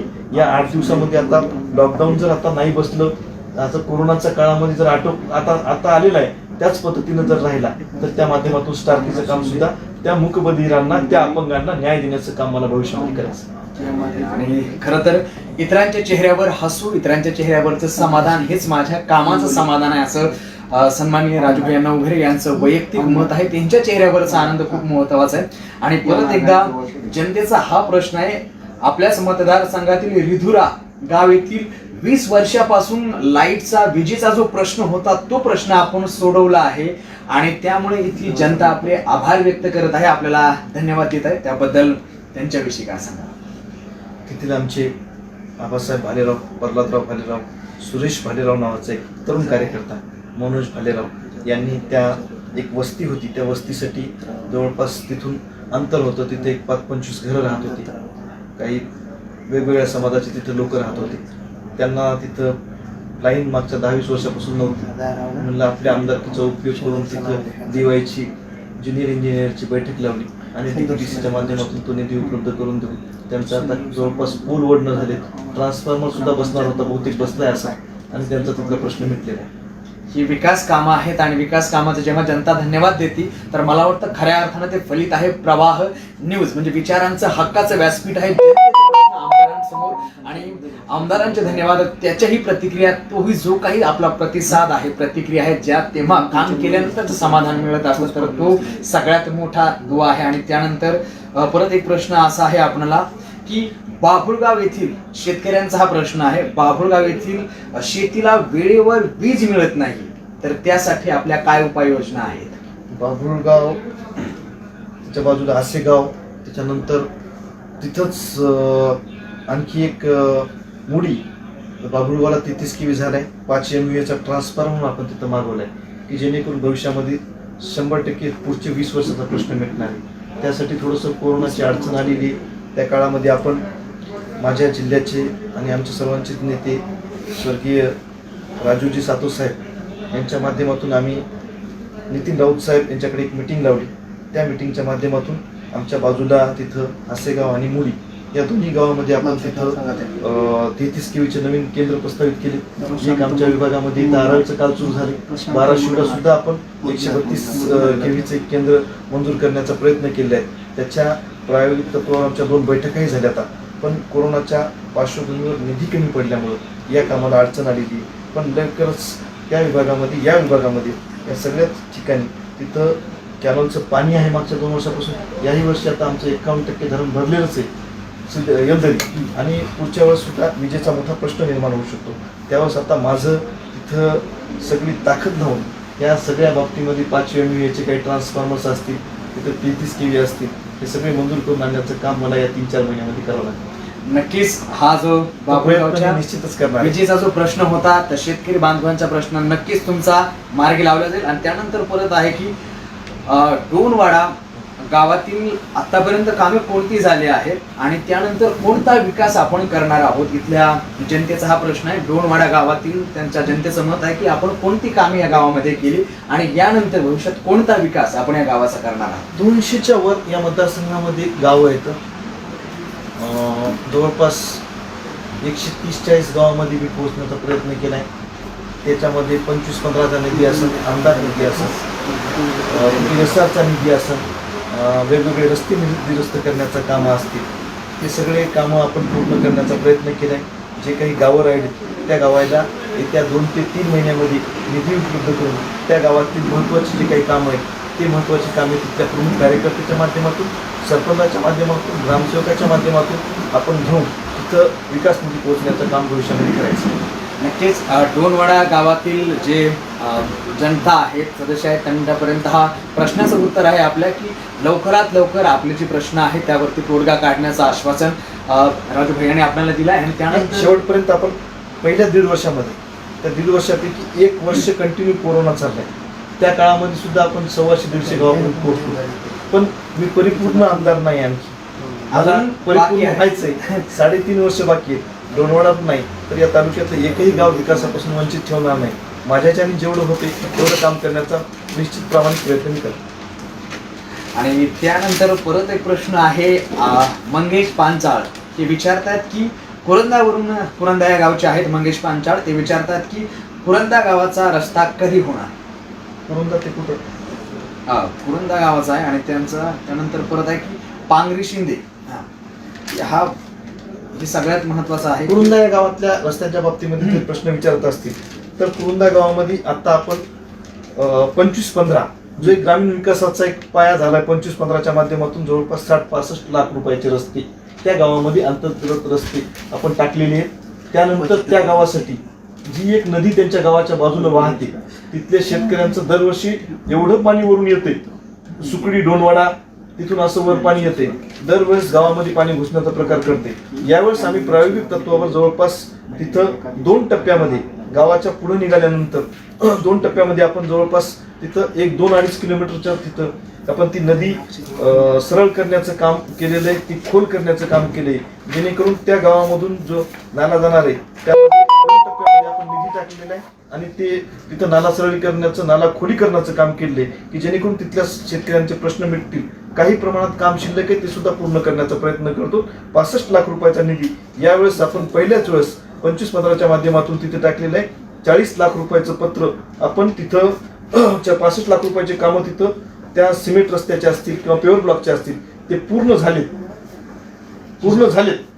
आणि तिथला आणखी काय प्रश्न असतील त्यापैकी तिथं आमचे मुंजाजीराव दळवी आहेत, तिथं आमचे सरपंच आहेत, माजी सरपंच आहेत आमचे तिथं फारुख भाई, त्यांच्या माध्यमातून सुद्धा आपण तिथं काम, सोनटक्के आहे त्यांच्या माध्यमातून आपण तिथं काम केलेलं आहे. पुढे 40 लाख रुपयाचा मुस्लिम समाजासाठी शादीखाना आपण तिथं दिलेला आहे, त्याचं सुद्धा काम लवकरच सुरू आहे. ही सगळे कुरंदा गावातील जी जनता आहे तर तुमच्या जो प्रश्न होते त्या प्रश्नाची सगळे उत्तरं होती आणि मला वाटते समाधानकारक उत्तर आहे. आणि त्यानंतर शेंदूरसणा इथून दादाराव आव्हाड म्हणतात की ग्रामपंचायतीमध्ये भ्रष्टाचार होतोय. शेंदूरसणामधून दादाराव आव्हाड म्हणतात की ग्रामपंचायतीमध्ये भ्रष्टाचार होतोय, आपण ठोस पावले उचलावी. त्यांच्या विकासाच्या बाबतीमध्ये जर शेंदूरसण्याच्या बाबतीमध्ये जर बोलायचं असेल तर मुख्यमंत्री ग्रामसडक योजनेतून आपण त्यांचा अप्रोच रोड पूर्ण मंजूर केलेला आहे.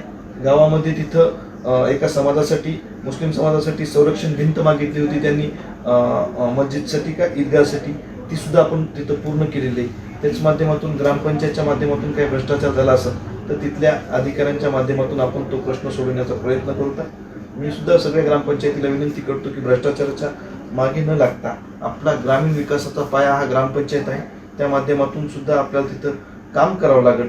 जर तसं काही झालं असेल तिथं तर त्याची निश्चित चौकशी करण्याचं काम आपण करू.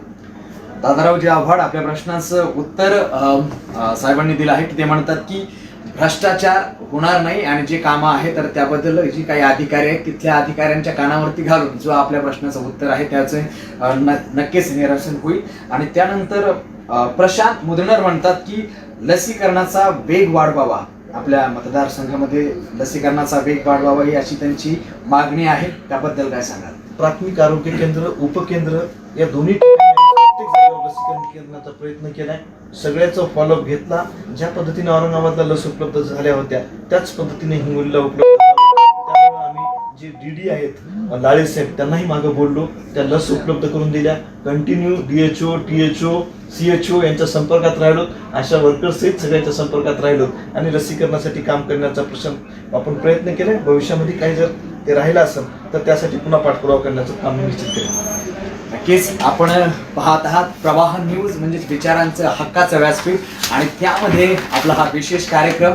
मी आमदार बोलतोय. सध्या सेशन सुरू आहे जनतेच्या प्रश्नाचा आणि त्यापैकी परत एक प्रश्न येतो की ज्ञानेश्वर साळुंखे ते म्हणतात की हयात नगर गावात ॲम्ब्युलन्सची मागणी केली होती, ती मागणी एका दिवसात पूर्ण झाली आहे.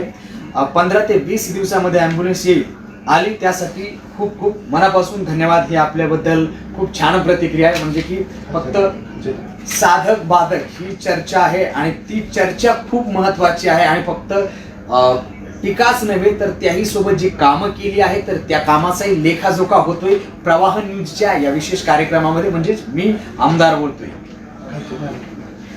आज हैतनगरच नाही तर टेंभुर्णी प्राथमिक आरोग्य केंद्र, जवळा बाजार प्राथमिक आरोग्य केंद्र या तिन्ही ठिकाणी आपण रुग्णवाहिका आपल्या आमदार निधीतून देण्याचं काम केले. 3 रुग्णवाहिका खाजगी स्वरूपात आपल्या या मतदारसंघामध्ये चालत होत्या. त्यामध्ये जवळा बाजारला 1 ठेवली होती, वसमतला 2 ठेवले होते आपण. आणि आता प्राथमिक आरोग्य केंद्रात जिथे जिथे मागणी केली त्याच्यामध्ये आपल्या जिल्ह्यासाठी काही आल्या, त्याच्यामध्ये आपल्या वसमतसाठी सुद्धा एक आपल्या उपजिल्हा रुग्णालयात आणि एक आपल्या याला दिली आपण कुठे उमस हॉस्पिटल जे इथं वसमतला आहे तिथं सुद्धा एक रुग्णवाहिका दिली. 2 प्राथमिक आरोग्य केंद्राला भेटली, त्यापैकी गिरगावे आणि आमचं लोहरा तिथं सुद्धा भेटली. मतदारसंघामध्ये ह्या 4 भेटल्या. 3 रुग्णवाहिका आता आपण तिथं मागितलेल्या आहेत. त्यामध्ये टेंभुर्णीची रुग्णवाहिका प्रचंड प्रमाणात खराब झाली होती, हैतनगरची सुद्धा खराब झाली होती आणि जवळा बाजारला तिन्ही ठिकाणच्या मागणीवर तिन्ही ठिकाणी आपण रुग्णवाहिका दिलेली. त्याचं आमदार निधीचं पत्रही दिले, बहुतेक क्लिअर झालं असं 8-10 दिवसामध्ये, 15 दिवसामध्ये, महिन्याभरामध्ये त्या रुग्णवाहिका तिथे पोहोचतील, जेणेकरून ज्या काही डिलिव्हरीच्या महिला आहेत ज्या तिथं प्राथमिक आरोग्य केंद्रात येतात त्यांचा प्रश्न सुटण्याचं काम असेल, तिथं कोणी आजारी असेल, कुठं स्नेक शॉटचा एखादा पेशंट येतो तिथं की साप चावलेला शेतकऱ्यांच्या बाबतीमध्ये, तर त्यावेळेस त्या रुग्णाला ताबडतोब सेवा मिळाली पाहिजे म्हणून त्या 3 रुग्णवाहिका आपण तिथे दिलेल्या आहेत. नक्कीच ज्ञानेश्वरजी सोळंके आपण जे प्रश्न विचारले होते त्या प्रश्नाचंही उत्तर या ठिकाणी दिले. आणि त्यानंतर आहे आकाश बलवंते, तर ते म्हणतात की वसमत येथे आदिवासी मुला आणि मुलींसाठी वसतिगृह यायला हवे ही आमची विनंती आहे. तर त्यांच्या आकाशचं म्हणणं आहे, काय म्हणतायत ते की आदिवासी मुला मुलींसाठी इथं वसतिगृह आलं पाहिजे. त्यासाठी मी तुम्हाला माझं पत्र दाखवतो की मी आपले कैलासवासी राजू सातव साहेब यांच्या माध्यमातून श्री पाडवी साहेब यांच्याकडे आम्ही 2 बैठका लावल्या. आता वसमतसाठी आपण तिथं हे मागितलेलं आहे, आदिवासी मुला मुलींसाठी वसतिगृह आणि शाळा सुद्धा मागितलेली आहे. शिरड शहापूरला सुद्धा मागितलेली आहे. मला निश्चित विश्वास आहे की मार्चच्या बजेटमध्ये खूप प्रयत्न केले पण ते येऊ शकलं नाही. पण उद्या जे अधिवेशन आहे त्याच्यामध्ये शिरड शहापूरचं आदिवासीचं जे शाळा आणि जे हे आहे आदिवासीचं तिथं वसतिगृह आहे ते निश्चितच आकाश आपलं बळवंतीची मंजूर होईल आणि पुढच्या टप्प्यामध्ये आपण वसमतचं सुद्धा करू. धन्यवाद. आणि खरं तर हा सगळ्यात महत्वाचा आहे की आपल्या प्रश्नाचं उत्तर या ठिकाणी मिळालं. त्यानंतर अर्जुन पाटोळे यांचा हा प्रश्न आहे की राजू भैया नवघरे सेवा प्रतिष्ठानमध्ये काम करणाऱ्या तरुणांना सामाजिक काम करण्यासाठी आपण मार्गदर्शन करावे. तर राजू भैया नवघरे सेवा प्रतिष्ठानपेक्षा त्याचं नाव सेवा प्रतिष्ठान, ते कार्यकर्त्याने बदलून तिथं राजू भैया नाव टाकले. स्वतःचा मोठेपणा करणारा कार्यकर्ता मी नाही. मला लोकांची सेवा करायची. मी या मतदारसंघातील लोकांवर प्रचंड प्रेम करतो. माझ्या बोलण्यातील आत्मीयता तुम्ही समजून घ्या की मला सेवा प्रतिष्ठानच्या माध्यमातून घराघरात पोहोचायचं. जे काही अडचणीचे लोक आहेत त्यांना मदत करण्याचं काम करायचं. जे मोठे लोक आहेत त्यांचे प्रश्न ते बघत असतात, ते करत असतात. पण प्रत्येक माणसाला आधार देण्याचं काम आपण तिथे करत असतात. कोणीच कोणाला काही देत नाही. राजकारणाच्या माध्यमातून, समाजकारणाच्या माध्यमातून कोणी कोणाच्या चुली चालवायचं काम करत नसते. पण आपण समाजाचं देणं लागतो आणि ते देणं फेडण्याचं काम आपण केलं पाहिजे. त्या माध्यमातून सेवा प्रतिष्ठानच्या सगळ्याच कार्यकर्त्यांना माझी विनंती आहे की मी तुम्हाला मार्गदर्शन करणार, मी तुमच्यासोबत काम करणार आणि शेवटच्या माणसापर्यंतचे प्रश्न आपण सोडवण्याचा प्रयत्न करू.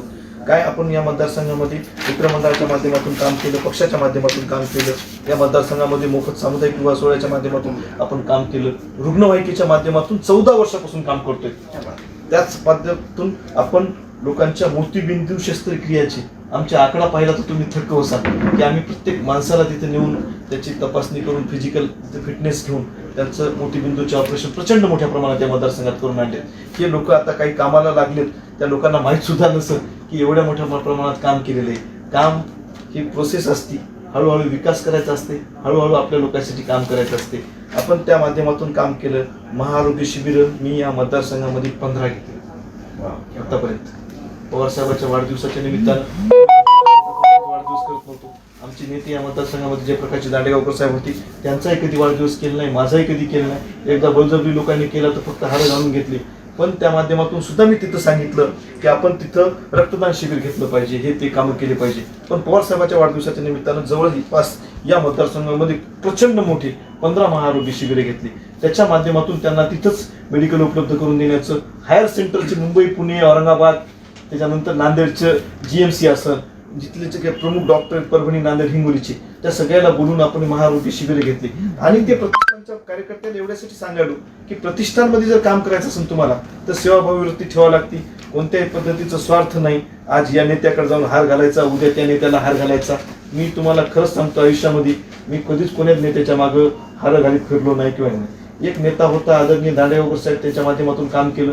एक पक्ष शरद पवार साहेबांचा राष्ट्रवादी काँग्रेस पक्ष, एक नेता अजितदादा पवार साहेब, जयंत पाटील साहेब, ह्या माध्यमातून काम करण्याचा प्रयत्न केलाय.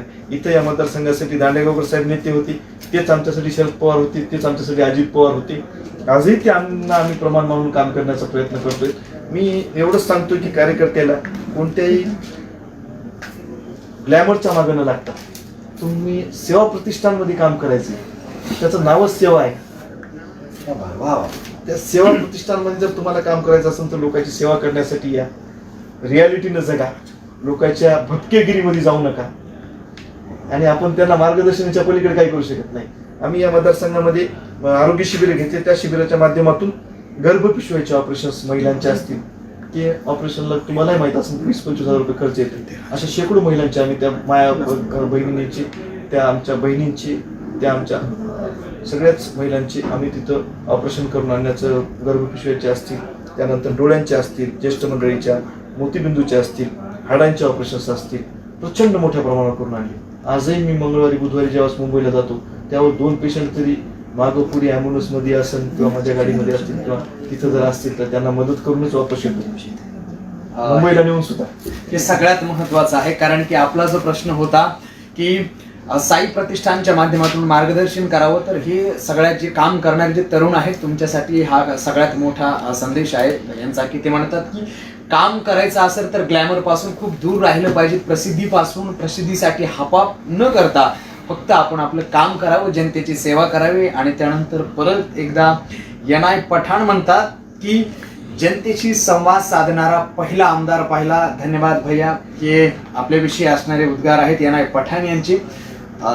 तर त्यांचं हा मत आहे की आपण जनतेशी खूप मनापासून संवाद साधला, त्याबद्दल तुमचे धन्यवाद आहे. मनापासून ऋण व्यक्त करतात NI पठाण. तर हा सगळा जनतेचा संवाद होता. जनतेमधील जे काही प्रश्न होते, अनेक असे प्रश्न आहेत. मी परत एकदा प्रवाह न्यूज वर जे काही मतदारसंघामधील जनता आहेत, आमच्या महाराष्ट्रातील तमाम प्रेक्षक आहेत, आपण खरं तर पाहत आगळा वेगळा उपक्रम आहे की मी आमदार बोलतोय, आमदार बोलणार, जनता प्रश्न विचारणार आणि त्यामधून साधक बाधक चर्चा होऊन मतदारसंघाचा विकास होणार, हा त्या पाठीमागचा सगळ्यात मोठा अजेंडा. आणि आपल्यासोबत गप्पा मारतायत वसमत विधानसभा मतदारसंघाचे लोकप्रिय आमदार राजूभाई नवघरे. परत काही प्रश्न असतात की दीपकजी कदम आहेत. दीपक कदम म्हणतात की पावसाळी अधिवेशनात मराठा आरक्षणाचा मुद्दा मांडावा ही आपणाला विनंती आहे, असं दीपकजी कदम आपणाला म्हणतात. मी अगोदर सुद्धा जाहीर केलेले आहे, आपला हा समाज इथं काम करत असताना बहुजन समाजामध्ये मराठा समाज जो कधी एकरावर होता, जो तुम्ही गावातला प्रतिष्ठित पाटील, देशमुख, मराठा समाजामध्ये जे काही मोठी माणसं असतील ते आज एकरावरून गुंठ्यावर आलेले आहेत आणि त्यांना आरक्षणाची प्रचंड मोठी गरज आहे. आता आरक्षणाच्या माध्यमातून खूप टीका व्हायल्यात, हा राष्ट्रवादीचा, हा शिवसेनेचा, हा काँग्रेसचा, याने 50 वर्ष काय केले, त्यानं 100 वर्ष काय केले. हे कायद्याच्या चौकटीमध्ये बसलं नाही म्हणून त्यांनी तिथं काहीतरी आज सुप्रीम कोर्टाचा निकाल आला. पण मराठा समाज हा सगळ्या समाजाला घेऊन चालतो. एखादा समाजाचा माणूस दुसऱ्या जर गावात कुठं अडचणीत असेल तर सगळ्यात काम पहिले अगोदर मदत करणारा मराठा समाज. त्या मराठा समाजावर आज अशी वेळ आलेली की त्यांच्या मुलाबाळ आता गुंठ्यावर आलेली, त्यांच्या कुटुंबातून सुद्धा शिक्षणाचं प्रमाण खूप कमी झालं. राजकीय आरक्षणाच्या बाबतीत तर मला काही बोलायचं नाही, पण त्यांना नोकरीमध्ये आरक्षण मिळालं पाहिजे, त्यांना शिक्षणामध्ये आरक्षण मिळालं पाहिजे. आणि त्या आरक्षणाच्या माध्यमातून त्या कुटुंब हे सुद्धा याच्या बापाने शेती केली, आज्याने शेती केली, पण आता कुठेतरी मराठा समाजाचे लोक तिथं काम करत असताना आपण बघत असताना की तिथं मराठा समाजाच्या मुलं आता कुठेतरी आता इंजिनिअरिंग व्हायलेत, कुठेतरी मेडिकलला लागायलेत, त्यांच्याही कुठेतरी फीसमध्ये सवलत मिळाली पाहिजे. त्यांनाही तिथं कमी मार्क्सवर तिथं कुठं ना कुठं म्हणजे चांगले त्यांचे होतकरू आहेत, त्यांना सुद्धा त्या शिक्षणाच्या बाबतीमध्ये, नोकरीच्या बाबतीमध्ये आरक्षण मिळालं पाहिजे. आणि ते आरक्षण मिळवण्यासाठी मी सतत प्रयत्न करणार आहे. मी एक आमदार आहे, मला 1.5 वर्षापूर्वी लोकांनी निवडून दिले. तुम्ही मराठा समाजामधून आलेला असल्यामुळं मला तुमचे सगळ्याचेच प्रश्न माहिती आहेत. हा मराठा समाज सगळ्या जाती धर्माच्या लोकांना सामावून घेण्याचं काम करत असतो. म्हणून मी सुद्धा त्या माध्यमातून या वसमत मतदारसंघामध्येच नाही तर सगळीकडेच सगळ्या समाजाच्या माणसांसोबत राहण्याचे, त्यांचे प्रश्न समजून घेण्याचं काम करत असतो. आणि ते काम करत असताना त्यांच्या आरक्षणासाठी झटणार. तुम्ही बघत असाल की वेगवेगळे आरक्षणाचे प्रश्न आहेत, मराठा समाजासाठी मी 100% काम करेन. दीपकजी कदम, आपण जो प्रश्न विचारला त्या प्रश्नाचं अगदी सविस्तरपणे उत्तर दिलं आहे. खरं तर खूप महत्वाचा तो मुद्दा आहे आणि त्यावरती अत्यंत अभ्यासपूर्ण राजूभाई यांनी भाष्य केलं आहे. मागच्या अधिवेशनाच्या वेळेस मी लक्षवेधी लावली होती, ती लागली नाही. मराठा समाजाच्या आरक्षणाच्या वेळेस बोललो. जो एक कष्ट करणारा समाज आहे, मुस्लिम समाज, तो सुद्धा शैक्षणिक बाबतीमध्ये मागे, त्यांच्या बाबतीमध्ये बोललो. सगळ्या समाजाच्या बाबतीमध्ये मी तिथं प्रश्न लक्षवेधी मांडलेले. तो लक्षवेधी लागली नाही, पण मी तुम्हाला सगळे तिथं माझ्या क्वेश्चन शीट्स दाखवू शकतो. मी या दोन्ही सगळ्याच समाजासाठी मी काम करणारे. आमदार एका जातीचा नसतो, एका याचा नसतो, एका समूहाचा नसतो, तो सगळ्या समाजासाठी काम करणारा आमदार असतो. मी सुद्धा या दोन्ही समाजासाठी, मराठा समाजासाठी सुद्धा मी तिथं काम करणार आहे. जिथं म्हणून काय काम करता येईल ते भविष्यामध्ये काम करण्याचा प्रयत्न करतो. आपण पाहत आहात मी आमदार बोलतो या विशेष कार्यक्रमामध्ये आपल्यासोबत गप्पा मारतायत सन्माननीय राजूभाई नवघरे. आणि खरं तर सगळ्यात महत्वाचं म्हणजे की कॉमेंट बॉक्समध्ये आपण जे प्रश्न विचारले, आपले जे समस्या होत्या, ज्यावरती तोडगा काय आहे त्याबद्दल साधक बाधक चर्चा झाली. आणि वेळेअभावी आपणाला सर्वांचीच प्रश्नांची उत्तर देण्यासाठी या ठिकाणी आपले आमदार कटिबद्ध आहेत, पण आपल्याकडे वेळ कमी असल्यामुळे आपण कॉमेंट बॉक्समध्ये त्या सगळ्या जे काही आपले प्रश्न आहेत ते नक्कीच सांगा, त्याचीही दखल घेतल्या जाईल. आणि परत एकदा आपण वळूया दिलखुलास गप्पामध्ये.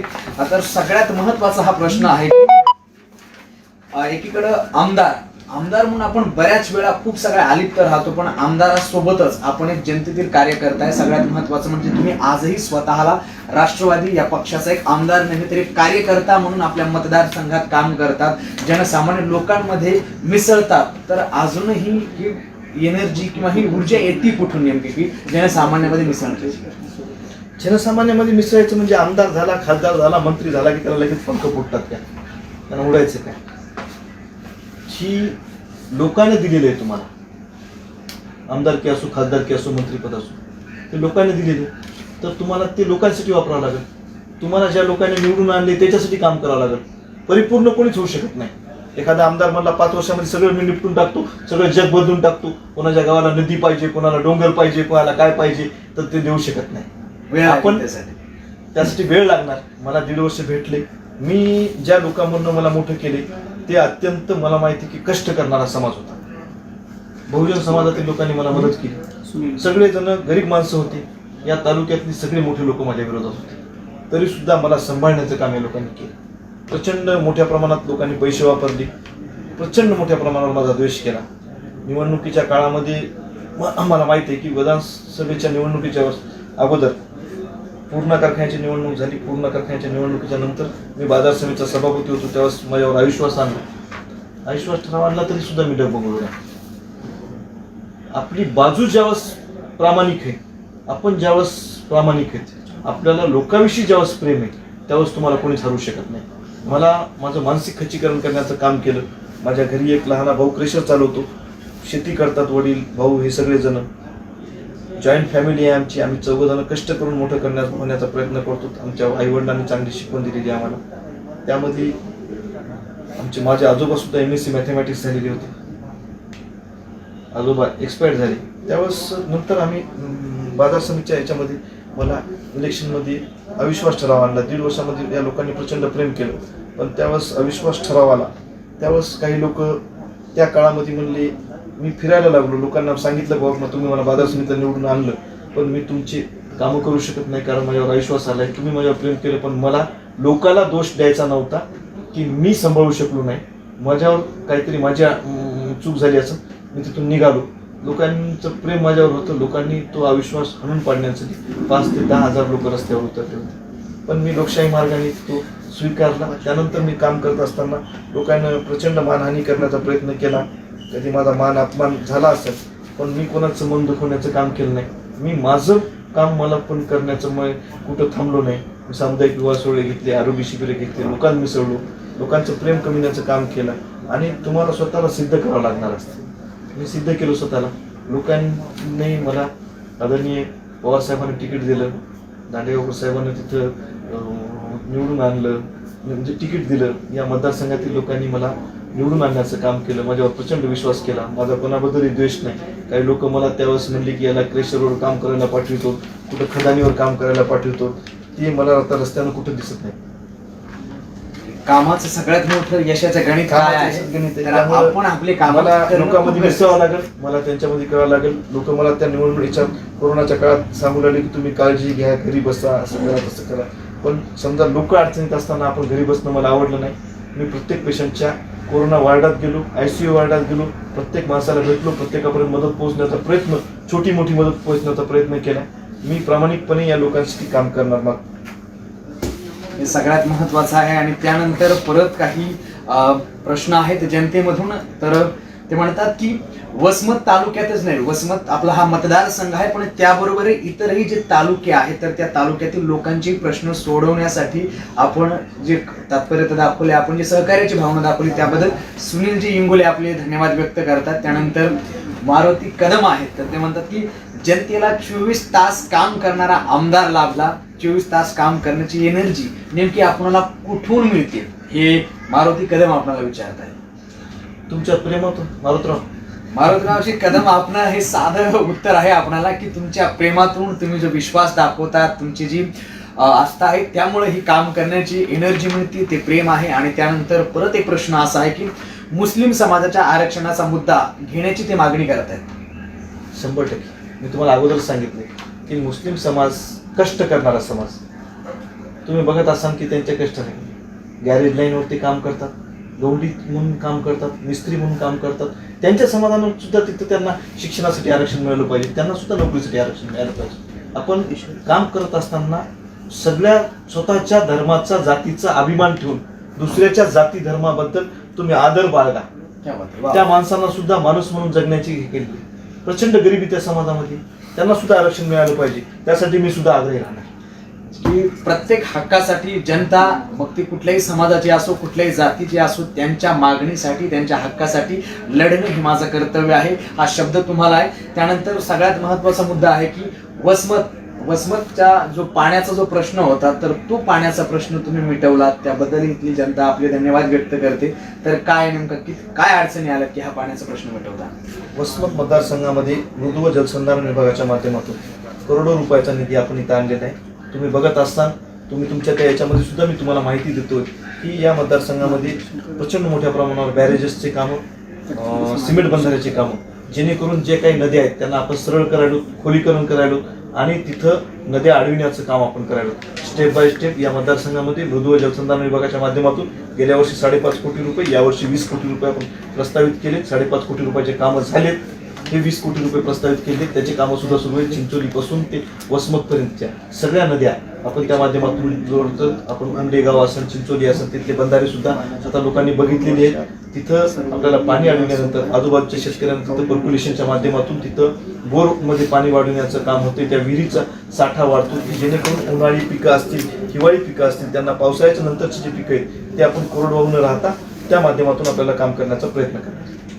की प्रत्येक जे शेतकरी आहे आपल्या सगळ्यांच्या ज्या समस्या आहेत तर त्यावरती सगळ्यात महत्वाचं शक्य होईल त्या पद्धतीने जितका कार्यकाळ आहे त्या बाबतीमध्ये आपण पूर्ण बॅरेजेस हा एक प्रश्न मागच्या 10-15 वर्षापासून या मतदारसंघामध्ये आवाज घुमतोय. पूर्ण बॅरेजेसच्या बाबतीमध्ये मला लोकांना एवढं महत्त्वाचं सांगायचं की या 1.5 वर्षामध्ये 5 बैठका आपल्या नामदार जयंत पाटील साहेबांकडे झाल्या होत्या. त्या माध्यमातून 2.80 दशलक्ष घनमीटर पाणी आता उपलब्ध झालेले आहे. त्यापैकी 28 TMC पाणी फक्त आता वसमत मतदारसंघातील त्या 3 बॅरेजेसला लागणार आहे. त्यामध्ये जोडपरळीचा एक आहे, पोटा एक आहे आणि पिंपळगाव खुटे एक आहे आणि परभणीमधला ममदापूर एक आहे. त्या 4चं काम लवकरात लवकर होईल. येत्या 29 तारखेला जयंत पाटील साहेब या मतदारसंघामध्ये येणार आहेत. त्यावेळेस या प्रश्नावर उहापोह होणार आहे. मागच्या 5 मिटिंगमध्ये आदरणीय दांडेगावकर साहेब आणि मी दोघांनी तिथं प्रचंड प्रयत्न केले. अगोदर सुद्धा 10 वर्षाखाली पाणी उपलब्धता प्रमाणपत्र दांडेगावकर साहेबांना उपलब्ध करून दिलं होतं. ते सुद्धा आता कॅन्सल झाल्यामुळं आता आपण त्या प्रश्न 1.5 वर्षापासून हातात घेतलेला आहे.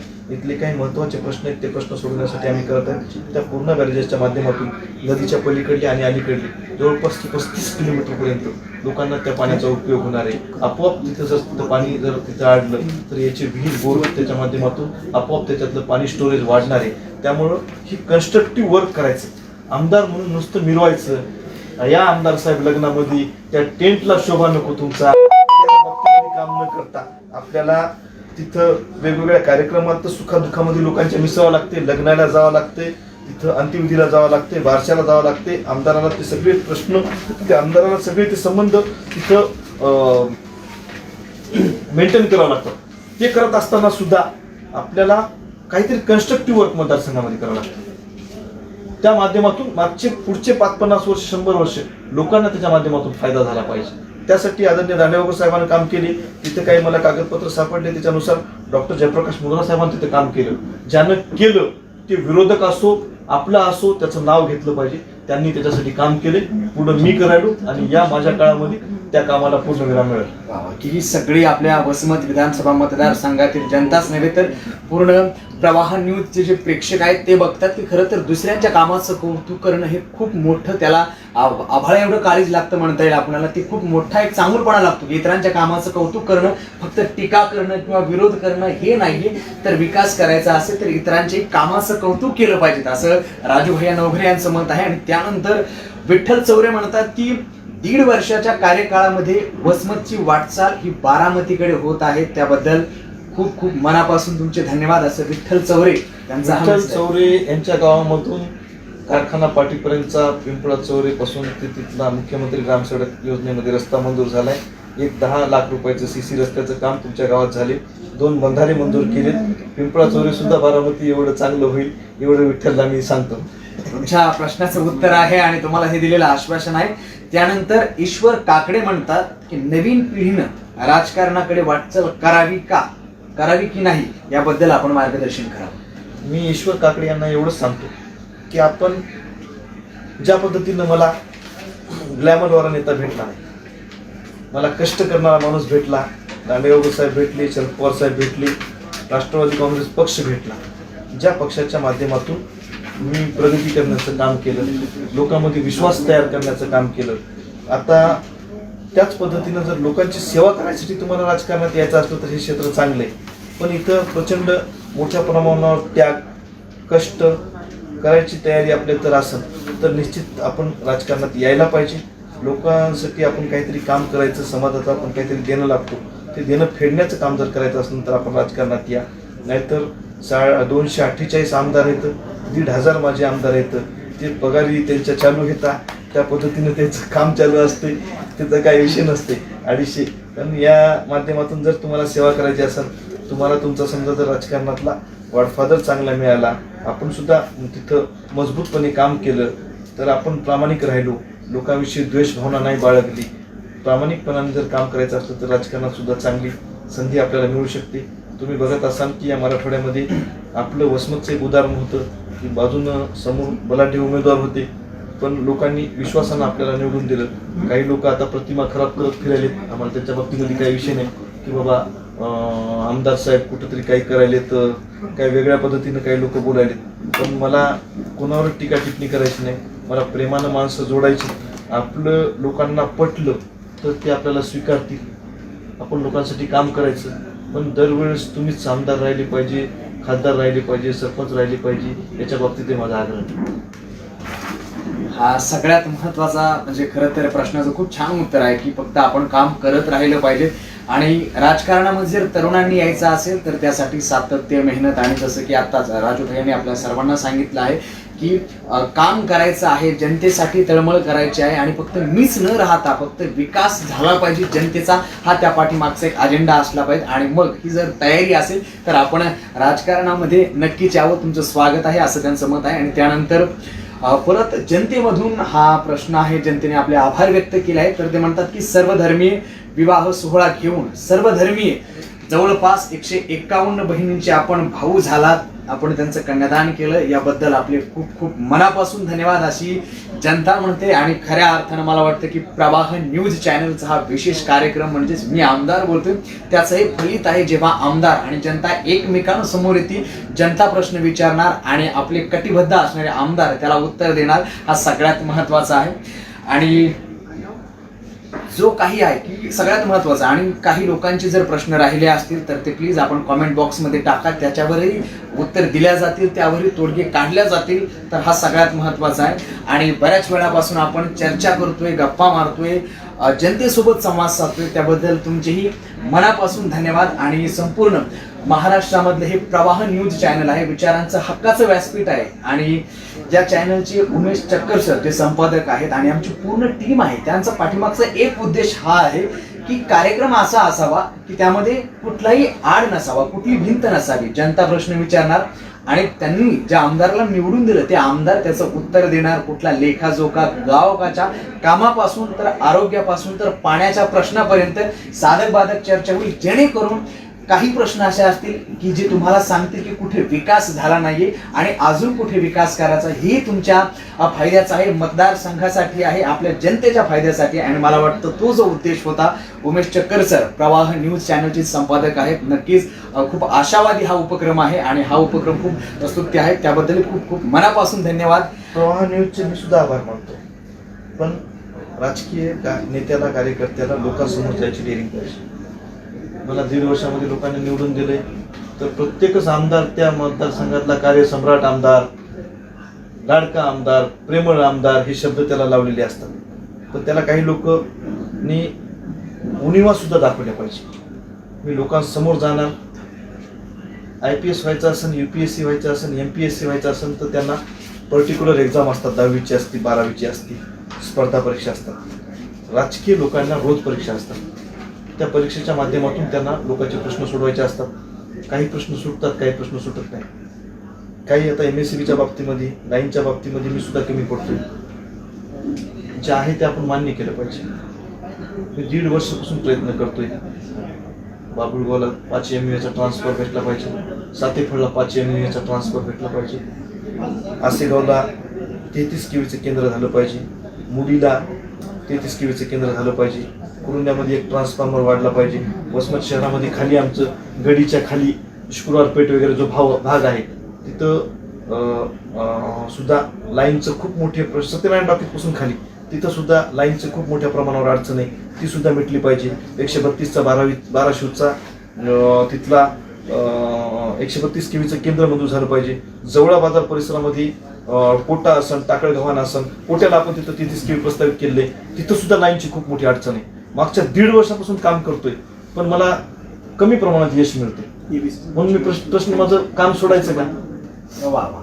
मला त्याच्यापेक्षा दुपटीने तिथं काम करावं लागेल. माझ्यासोबत आपल्या जिल्ह्याचे खासदार ॲडव्होकेट राजू सातव साहेब होते. ते काँग्रेसचे खासदार असल्यामुळं, ते खाते काँग्रेसकडे असल्यामुळं त्यांनी मला प्रचंड प्रमाणात मदत केली. ते आपल्यात राहिले नाहीत.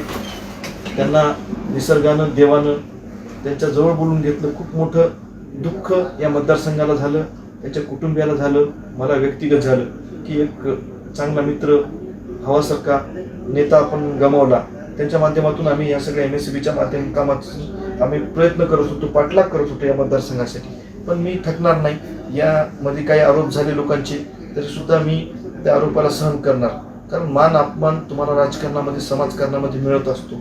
ते पचवून तुम्हाला पुढे जायचं असते.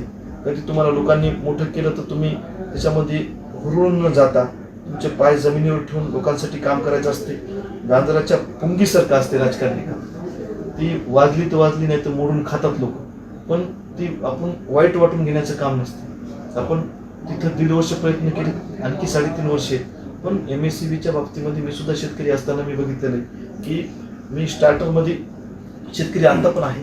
पण ज्यावेळेस मी कंप्लीट शेती करत होतो त्यावेळेस आपण तिथं मोटर लावायला जायची. मोटर लावून दांडाचं पाणी दांडामध्ये जाईपर्यंत पुन्हा लाईन जायची. एवढा मोठा व्होल्टेजचा प्रॉब्लेम राहायचा. त्यावेळेस शेतकरी खूप अडचणीत असतात. त्यांच्यासाठी मी 1.5 वर्ष झाले प्रयत्न करालो. पण माझा आत्मविश्वास आहे की 7-8 महिन्यामध्ये हे कामं मी मार्गी लावायचा प्रयत्न करणार. विकास एक स्लो प्रोसिजर आहे. कधी माणसं सायकलवर होती, मोटरसायकलवर गेली, मोटरसायकलवर गेली, कारमध्ये गेली. कारपेक्षा त्यांना स्पीडमध्ये जायचं होतं. रेल्वे आली, विमान आलं. तिथं प्रोसेसनं त्या विकासात होत असतो. आणि त्याला ब्रेक लावणारा सुद्धा निसर्ग आहे, देव आहे, अल्लाह आहे. त्यानं काय केलं, कोरोना आणला आणि सगळी घरी बसली. त्याच पद्धतीनं असते विकास. ही स्लो प्रोसिजर आहे. प्रशासन एक पांढरा हत्ती असते, त्याला थोपटीत कामं करून घ्यावं लागत असतात. कधी कोणावर राग करायला जमत नाही. तिथं काम हे फार महत्त्वाचं असते आणि ते काम करण्याचा प्रयत्न तुम्हाला आम्हाला करायचा आहे आणि मी ती निश्चित भविष्यामध्ये करणार आहे. नक्कीच, कारण की ह्या तुमच्या सगळ्या कामासाठी खूप मनापासून शुभेच्छा. प्रवाह न्यूजचा हा विशेष कार्यक्रम होता. मी आमदार बोलतोय आणि त्यामध्ये आपण सगळेजण भेटत होता. आज अगदी विद्यार्थी दशेपासून सुरू झालेला राजकारणाचा प्रवास, ग्रामपंचायतीपासून, जिल्हा परिषद पासून, तर त्यानंतर कृषी उत्पन्न बाजार समितीचे सभापती आणि आमदार इथपर्यंतचा अगदी सामान्य घरातला मुलगा आमदारापर्यंत येतो आणि आज प्रत्येक जनतेच्या गळ्यातलं ताईत बनतात असा हा सगळा राजकीय प्रवास. समाजकारण, राजकारण करत करत आपले माणसं आपण जपले पाहिजेत. आमदारकी फक्त 5 वर्षाची नव्हे तर काही काळासाठी असते, पण माणूस कायम काळजात राहिला पाहिजेत असं सन्माननीय वसमत विधानसभा मतदारसंघाचे लोकप्रिय आमदार राजूभाई नवघरे यांचं वैयक्तिक मत आहे. त्यांच्या चेहऱ्यावरचा आनंद, जनतेच्या चेहऱ्यावरचा आनंद ही सगळ्यात मोठी कमाई आहे असं त्यांचं मत आहे.